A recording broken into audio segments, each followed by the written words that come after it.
Assalamualaikum warahmatullahi taala wabarakatuh. Selamat datang ke podcast Oh Ya Ke. Yes, apa khabar semua? Terima kasih sekali lagi kerana sudi mendengar kami di Oh Ya Ke, kerana selalu sharekan. Thank you so much. Kalau korang ada any persoalan, thank you, aku really appreciate kerana korang telah sharekan soalan-soalan yang kita boleh ketengahkan, yang boleh kita sharekan. Kalau ada story-story yang korang ingin membawa ke OYK itself, boleh saja DM aku, DM dekat OYK punya Instagram, ataupun komen lah, cakap Juf, aku ada story nak sharekan yang insyaAllah boleh inspire the rest. Hari ni aku punya episod ni lain sikit sebab aku bawa orang yang bukan orang Melayu lah. So dia seorang mualaf. And aku kenal dia daripada boxing. Dia daripada dunia boxing ni. Aku baru dapat tahu yang dia baru revert lah jadi mualaf ni pada bulan November lepas. Dan kita nak dengar cerita dia sikit sebab aku first time actually aku nak kenal dengan orang yang seorang mualaf. And I think it's not easy sebab kat Singapore ni konteks is different. Dan dia adalah seorang berbudaya Cina. So now aku akan berbual English. So korang dengar Okay, Assalamualaikum Velvan. Assalamualaikum. Allah Akbar. Bring your mic closer. Bring your mic closer a bit. Don't be shy, Velvan. Don't be shy. How are you? How's life in Singapore? In Singapore, as if like you live in another country like that. Yeah. Okay lah. Okay, still okay. Yeah. How's because I see you've been active. How long have you been active in boxing actually? I started in 2012 but only competed in 2014. So that's about 10 years. Wait, how old are you? I go by the year, so I'm 24 this year. So you are 24. Oh, you're quite young, huh? Yeah. Oh, So when I started, I was 12 years old. You started boxing I started at 12 boxing years at old? 12 years old, yeah. Wow. For fitness. Right, Just to lose it. Then only after 2 years last time you fat? Fat, chubby lah. I think when I'm still growing. Right. Wow, that's interesting. So at the age of 12 years old, your parents sent you for boxing, or you wanted to go boxing? I think we wanted to do it. My brother wanted to do it, and then we went to a gym, and then my father spoke to the people there, and then they said like there's a free trial. And of course, my dad enrolled all three of us for the free trial. Then after the free trial, we decided to go embark on the journey. lah. Yeah, correct. Same like you and what's your brother's name again? My older brother is Vernon. My second brother is Velco. Velco, yeah. I heard of all of you three. All of you three box, right? My older brother Vernon, he does Muay Thai, and then Velco and I, we do boxing. Right. Sure, Like have, okay lah. I mean, good lah. Lucky like we got you got people to turn to. Yeah. Like at least when we started training, I think like when we started, what we are afraid of is we cannot commit. Because last time the gym is like 1 year package. Right. Yeah. Wow. Oh, last time 1 year package. Last time is 1 year package. I mean the gym at least when I was there, it's only 1 year. Yeah. Right. So you can only like sign a 1 year package either by monthly or yearly. So we did the yearly one, like a one-shot payment. Then we have to like commit. So at least like on the days we don't want to do it, our brothers, either one of us will try to encourage one another. Then we'll go together. Right. Yeah. That's very interesting. And three brothers. But then at the boxing gym as well, you guys go to the same gym lah, all three. Like now, now different. Yeah. Last time, we used to be in the same gym. Last time it's not a boxing gym. Last time it's a like MMA gym, that kind. Oh, then they have boxing Muay Thai. So Velco and I, we do more boxing. And then my older brother Vernon, he does Muay Thai over there. But you also try to do Muay Thai. I tried before, but I prefer boxing. Yeah. Why? What's the diff? I think Muay Thai quite painful. I like it, but the training itself is really painful. The training itself, actually is quite tough also. Right. Maybe because last time when I was young, like my coordination is not as good, right? Right. Then like the interest just falls to boxing more. Right. Than Muay Thai, But I still enjoy watching. Now, fast forward to now, you are a bronze medalist in SEA Games. National champ 3 times. Yeah. How was that? How was the experience in SEA Games? To be honest, the SEA Games that I went the other time, right? I thought like it would be my last. Why is it? I also don't know. Like just have that mindset. Maybe because also I started quite young, right? Yep. Then, like when I've like gone through a lot of losses, every fight I feel like okay, maybe after I win, then I will stop. Maybe I win, then I'll stop. Right. But then, like for that SEA Games, when I got qualified, then like the mindset is okay. I will just do my best, and then afterwards, maybe I will just take a break, and then see how things goes. Like maybe focus a little bit more on like career, focus a bit more on like my marriage and stuff and house, Right. Yeah, because at the point of time, I already secured a place ready for my BTO. So I thought like, okay, like, you know, my priority might need to shift a little bit. Right. Because I also want to save up. I think this is one thing that I think people in Singapore don't know. As athletes in Singapore, you don't. People think like you guys could make money, you know. No, we don't make depends money. Depends on the sport actually. Right. Probably, Right. yeah. But Right. for us, I mean, as a cadre athlete, we get like allowance. Right. But it's not much. Like a month, Yeah. maybe 200. Yeah. $200. Yeah. For us, at least for boxing, that's what we get. For a cadre athlete. I'm not sure about any other sport. Yeah. But that's for me. Bro, $200 that one primary school Can I take it as pocket money, maybe really, sir? Right. Because the amount of effort you guys put in, in the training and everything, you get $200 per month. Yeah. Come on, man, Singapore, you gotta do better. Because I feel that I understand in Singapore's sports, they want to see results first. Right. Then they will pump in the money, right? But at the same time, you cannot see results if you don't fund the guys. What? Right. Yeah. Right. You see every time we do boxing events, we always do at Bedok Stadium. Bedok Sports Hall. Bro, correct. Bedok Sports Hall, how old, bro? That one. Bro, that one I think 1970s, 1980s, Right. bro. But I think they're also difficult for the federation. Because if they don't get that amount of money, right, or like the money that they want to host an event over there, then they should just probably use the space that they get from Sports SG, I guess, which is Bedok Sports Hall. Yeah. Right. To be honest, I'm not quite sure about how it works, how things works over there. Yeah, but right. for me, But I feel like you guys need more funds to at least be more motivated. Like in a sense, you see, because you are at the age of 24, you went for your SEA Games, you got a bronze medal, and then you feel like maybe this was going to be the last because you want to get married. Right. But it's so sad because to me that you could have achieved better at the age of 24, bro. You see all these pro boxers until 38, 36, they all Right. still, I mean, they're still still actively very competing. actively fighting. And then at the age of 24, I feel like it's because the support of the nation itself is not strong, that you feel you need to be working and rather than focusing on being competitive. Yeah, Right? Yeah. Because really like I know of the challenges, the training itself to box. It's not easy, sir. It's not easy, It takes a lot. I think at the end of the day, like when I do like boxing here in Singapore, it's more of like personal challenge already. Yeah. It is. Because I don't see myself like going out of the country to to live there and train for life, and then try to go to like the world level and achieve something. Like more of like. But I feel you should lah, bro. You should. You because I've always seen you as one of the top boxers in Singapore, right? And you have a lot of potential in going further away. It's just that, of course, like I said, at the end of the day, you still need money, right? Correct, Right? You want to get married, you also want to settle down, you also want to have kids, you want to make your partner happy, and wow, that is. Well, never mind. Inshallah, this video itself, later I will tag all the related. okay, I'm gonna ask you the main reason why I bring you here as well, lah. So, because I've heard and I've seen that you reverted in last year November. But when did you actually thought like, okay, I want to revert? My FYP is all the Islamic stuff. Right. All the Quran, the things that they say, like how it's already happening right now. And then because like back then in 2019, I've already went for like Darul Akam lesson for the basic Islamic course. So it's I think it was a 8 to 10 weeks lesson if I'm not wrong. Okay. And then afterwards there was like circuit breaker and stuff, right? COVID all. Then they paused all the lessons, so I couldn't like really attend. Went on. So the next lesson that I went was like somewhere around 2022. I think because I completed the basic course already. Then basic course to be a Muslim, the basic lesson. Basic lesson. Right. Then the next one is the Let's Pray one, they call it. Yeah. I mean the Let's Pray one, I think it's more just learning how to pray. Right. But I think like the lesson that I went for, the basic one, I think a part of me already like believe in the religion. Yeah, but it's just like a matter of like when I decided to what's it called? Convert. Like revert. Yeah.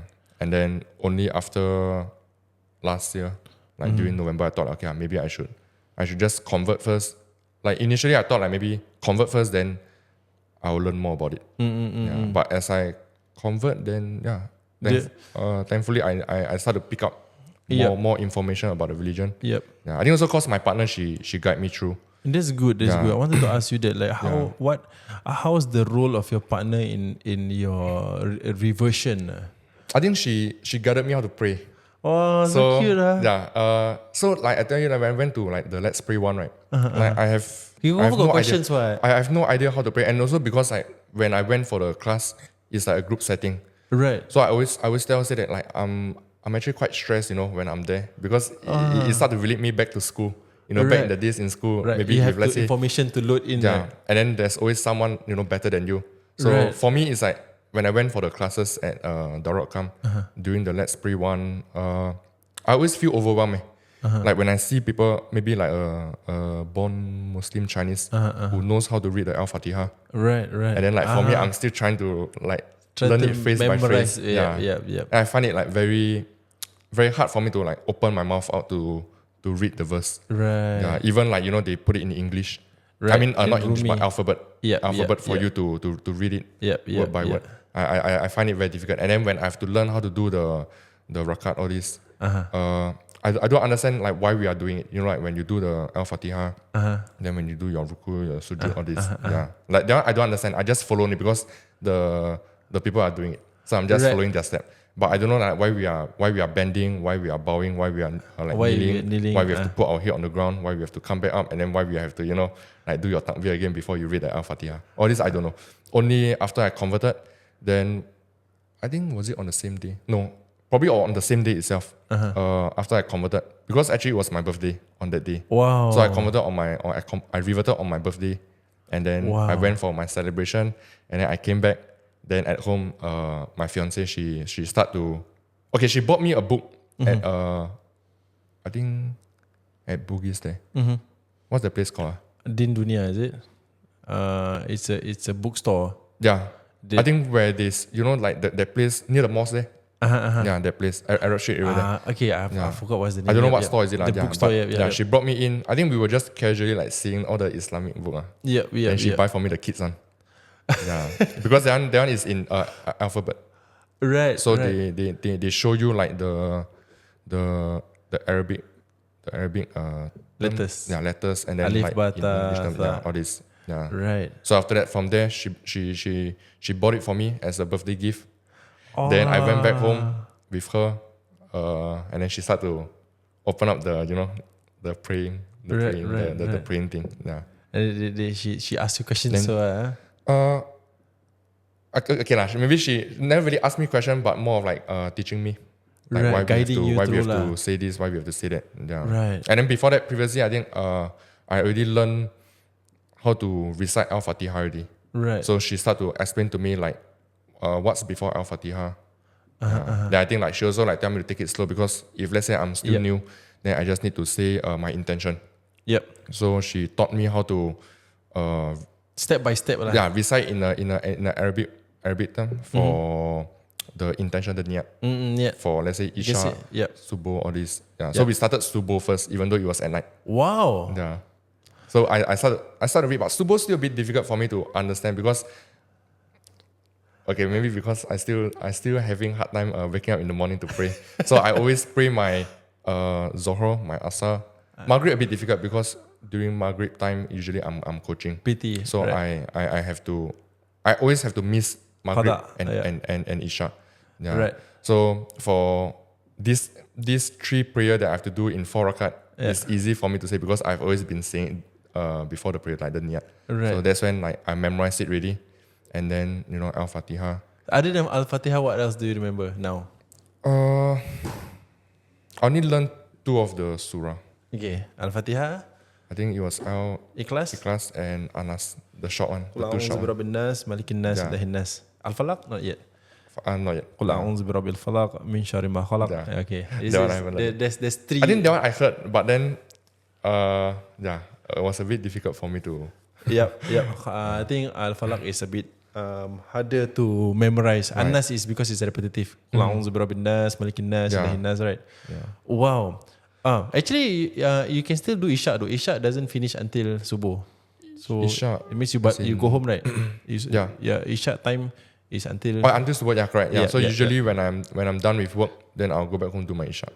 Right. Yeah, Oh, this is so, very beautiful. Yeah, and then because just nice, when I converted already, then like the week after or something, I think we had like a trip with my family to Genting. Yeah, so like during the Genting trip, then that's when she asked me to bring my whole praying mat. Oh. Yeah, and also because like my friend, she bought me like a juba. Right. So I use that as like my praying what's that called? Costume. Praying outfit. Yeah. Because it's the easiest. It's easy to wear. Straight away, you can bring it anywhere, Yeah, and then it covers everything in it. Correct. So it's easy. Yeah. Even if you are outside in like clothes that doesn't cover Yeah. enough. Wow. How? Okay. Wow. There's a lot of things that is so beautiful. But the first time I pray is at Genting. Oh, is it? Yeah, that's when I memorized how to pray. I think the hardest at the beginning is the last part, the one that you have to do the tayyat. Tahiyat akhir. Yeah, the one. Tahiyatul mubarakatuh. Yeah, the last part. That was, I think it took me about four days to like finally understand how to phrase it. But I thought like during the beginning I was learning quite fast. I thought I was learning quite fast. Then afterwards I just tried to do it like repetitively. Yep. I think the thing is about solat is the more you do every day, you will embed it in you because it's kind of autopilot already.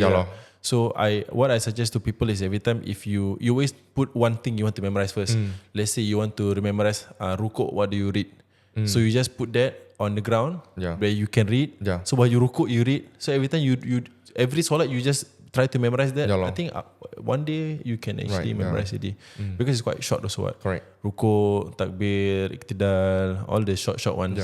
Yeah, but the rukun solat itself is actually quite simple. What makes solat and you can pass actually is very simple. The only thing that you need to memorize how to read is actually your Al-Fatihah, your Shahada, and your Salawat lah.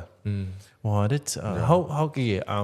We go back to how did your parents take it when like you finally tell them, okay, ma pa, I want to revert. Revert lah. I think when I told my dad about it, it's just like one of those random days. Okay, actually it's just I think 3 days before my conversion.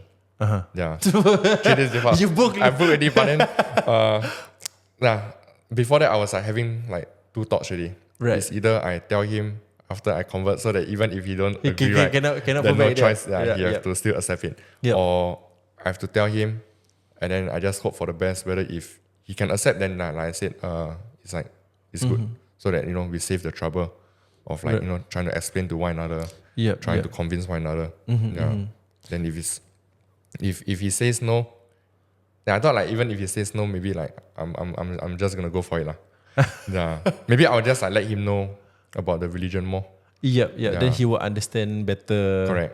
Because actually, if you want to see in the if you want to follow the Christian Bible, which is the Old Testament, and then compared to the Muslim teachings, it's actually quite close. Actually, similar. It's similar because at the end of the day, I believe that every religion teaches everyone to be good. Right. There's only a difference in a certain aspect of it, but generally people don't realize, people out of Muslims, right, out of the Muslim community, they do not realize that actually Islam is very peaceful.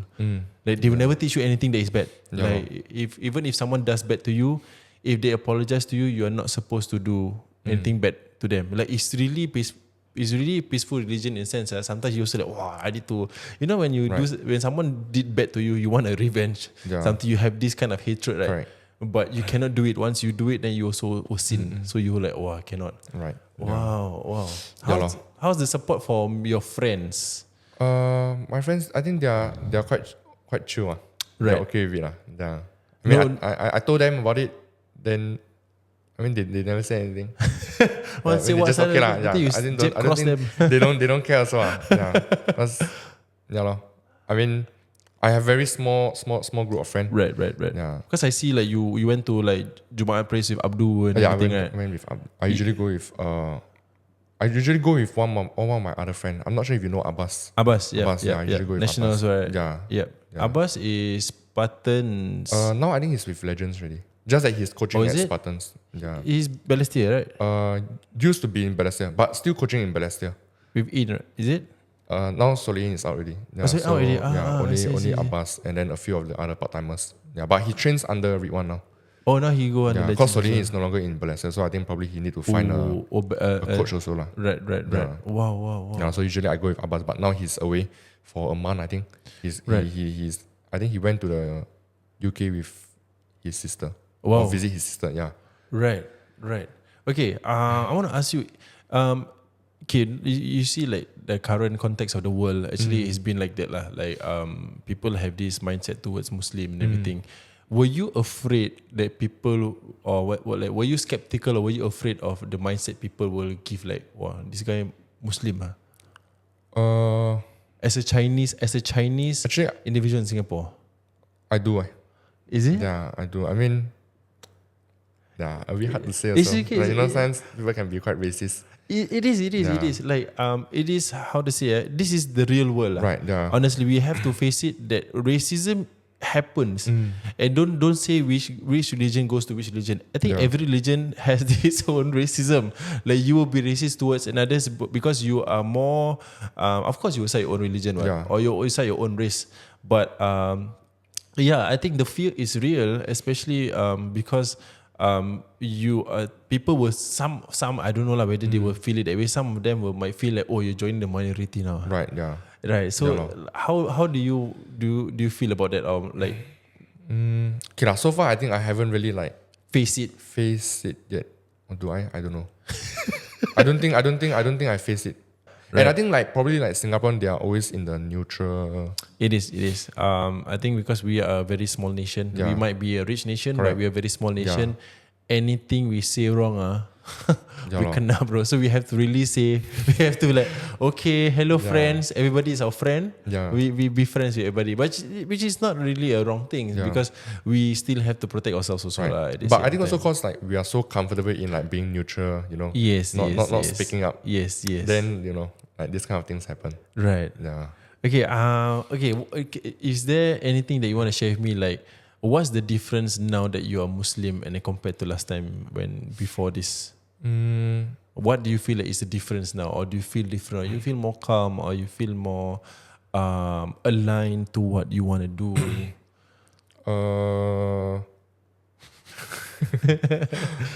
Actually, nothing much change also. Right, I feel like a lot of people tell me last time, like, when once you convert, they have a lot of like restriction, this and that. You know that? What is there? I feel okay lah. I don't think there's any restriction for me also. Right. Yeah. I think like if you go and understand more about the religion itself, you know like everything happened for a reason also. The like reason why you can't do this, why you can't do that.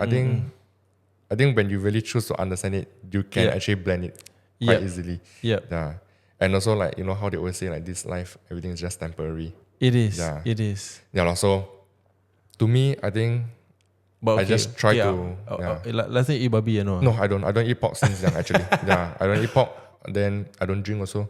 Right, so I think these two things is okay already. Because that is the most main thing for a non-Muslim, right? Yeah. For a non-Muslim, like, but I cannot, because some of them are in the families, like, is in the culture. Because I believe like you as a Chinese Christian, every celebration is that what? Right? Every celebration, like there's wedding, there's drinking, or there's people go for birthdays or friends, they would drink. It's a pretty common culture. But because for you also, because you were also an athlete also. So and also because since young, my dad always encouraged us not to drink. Right. So I don't think like drinking is a thing that I want to like try also in life. Smoking. Okay, but I don't think smoking is not haram anyways. Yeah, just that I don't smoke. I don't. Smoking is makruh. That means it's not a sin, but it's not recommended to do. Yeah. So when it comes to makruh, the hukum makruh itself, right? The ruling of makruh, if you keep doing things that is makruh, it can turn into a sin, because at the end of the day, smoking itself still harms your body. Right. Yeah, so in that sense, some people have different belief in it, right? But things that will harm you, the religion will not allow.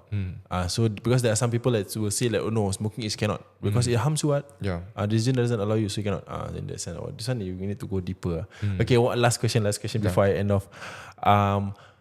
Who gave you the name Idris? Actually, my fiance, because her name is Ili. So she wanted it to be an I. Yeah. So Ili. she give me Idris. But then, Ili. yeah. Because of the letter Ili. I think Idris is he a good fighter also? Idris is The second is a prophet. prophet. Right? Yeah, the Adam second Idris. prophet. Yep. Yeah. Yep. It's the second prophet. I think, I don't know The how it history. linked. Yeah. Yeah. It's okay. We will learn together. I also haven't. This is a very good topic because I also haven't learned much about Prophet Idris.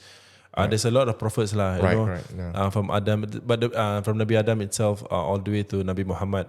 So the main ones that is that to what I know of, Nabi Adam, Nabi Ibrahim, Nabi Musa, Isa, which is Jesus, and then Nabi Muhammad. This is the main ones lah. But there's a lot of more 25 Rasul and a lot of prophets, other prophets. Wow, that is very inspiring. Thank you so much. Thank you for sharing all these very nice, beautiful stories that I've never imagined anyone going through. I pray for you. Inshallah, Allah will give you hidayah and istiqamah. Istiqamah. You know what is istiqamah? Heard before, but istiqamah, that means you continuously do it lah. In a sense, so to for you to find the religion, I feel that my advice to you itself is find what interests you first. So to me, I love the history part, like sirah. So like what happens in when the times of Nabi Muhammad itself, sallallahu alaihi wasallam, you will see the stories of what he made. What was his sacrifice to make the religion until at this point? He like kena throw rocks and everything. He really kena rabak one. So that will spike you. There's movies on it also where you can actually watch. And for you yourself, you want to shout out anything, or people want to do PT, or any advice, any advice for people out there who wants to revert or is in the position that you were in before? I think just take it slow. You know, if you're learning about the religion, because even until now, I'm still learning also. They'll definitely have time that you feel, what's that called? Down. Like you have doubt also. Sometimes you will have second thoughts also. But I think once you start to mix with the right group of people who encourage you to do the same thing, then I think it's easy. Like, I think, for example, praying also. Yeah. I think like for me, thankfully when I converted, I had a lot of like good people like in my gym who are Muslim, who are Muslim. Okay, not a convert, but born Muslim. I had like this particular member who I also feel that he's my friend. He lead me through the prayer. Right. So I think like from there, it just like inspired me to try to learn more. So right. And it pushes him as well at the same time, right? Right. Yeah. Wow. And then he also like, I mean, it's nice to hear story from other people also lah. It is. Yeah. So I think like when I was learning about the religion before I convert, I always try to ask around, ask questions. Yeah. And then hopefully those questions will be answered. And then from there you start to understand better also. Yes. Yeah. Okay. Thank you so much. Thank you so much, Velvan, Thank you so for much. taking your time to come here with your injured arm. This one is from which fight? The last one at Sarawak. Sarawak, right? Wow, that one you won, right? I won the fight. Yeah. Right. Yeah, I know. I shared that story. Yeah. Shook. Shook. man. Thank you. I wish you the best in you so all much. your future fights and future plans, inshallah. Right. And like I said, may Allah give you hidayah and istiqamah, and may you push forward to find the light.